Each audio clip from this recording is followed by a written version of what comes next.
చేతికొచ్చిన పంట పత్తి పంట ఏదైతే ఉందో వర్షం ఒక మోస్తారుగా పడుతున్నట్టుగానే ఉంది. కానీ కొంచెం కొంచెం అయితే ఎక్కువ అవుతుంది. చేతికొచ్చిన పంట అయితే రైతుకైతే చాలా అంటే చాలా నష్టపోయే పరిస్థితి. ఇప్పటికే పత్తి వేరడానికి కూలీలు దొరకని పరిస్థితిలో రైతు అయితే దిక్కుమొక్కుగా ఉన్నాడు. ఒకసారి మీరు గమనించండి, వర్షం మామూలుగా పడట్లేదు. సో ఇక్కడ ఉన్న పత్తి చేను తక్కువగానే పగిలినట్టుగా ఉంది పత్తి, కానీ చాలా ఎక్కువగా అయితే పగిలిన చేనులు ఇంకా కూడా ఉన్నాయి. ఒకసారి గమనించండి. ఇదంతా ఇంకా ఇప్పుడు ఈరోజు ఒకటి పడి ఒకవేళ వర్షం రాకుండా ఉంటే పర్వాలేదు. కాకపోతే రేపు మాకు ఇదే కంటిన్యూ అయితే మాత్రం కంపల్సరీగా పత్తి మొత్తం ఎందుకో పనికి రాకుండా కిందికి పడిపోతుంది.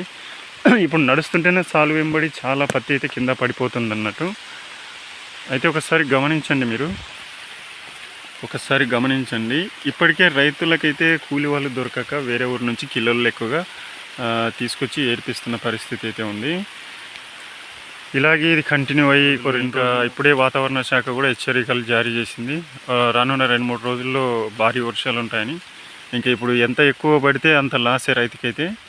ఇదైతే కంపల్సరీనా ఒకసారి చూడండి. పత్తి పంట అయితే చేతికి వచ్చే సమయంలో ఇలాంటి పరిస్థితి వస్తే ఏ రైతుకైనా చాలా కష్టమే. పైగా దీనికి ఉన్న రేటు కూడా చాలా అంటే చాలా దారుణంగా ఉంది. ప్రస్తుతానికి కేవలం 7,000, 7,500, 8,000 పోయినవాడు మహా అదృష్టవంతుడు అన్నట్టుగా ఉంది. ఓకే, ఈ వీడియో నచ్చితే ఒక లైక్ చేయండి, మన ఛానల్ని సబ్స్క్రైబ్ చేసుకోండి. థ్యాంక్ యూ ఫర్ వాచింగ్ అన్న.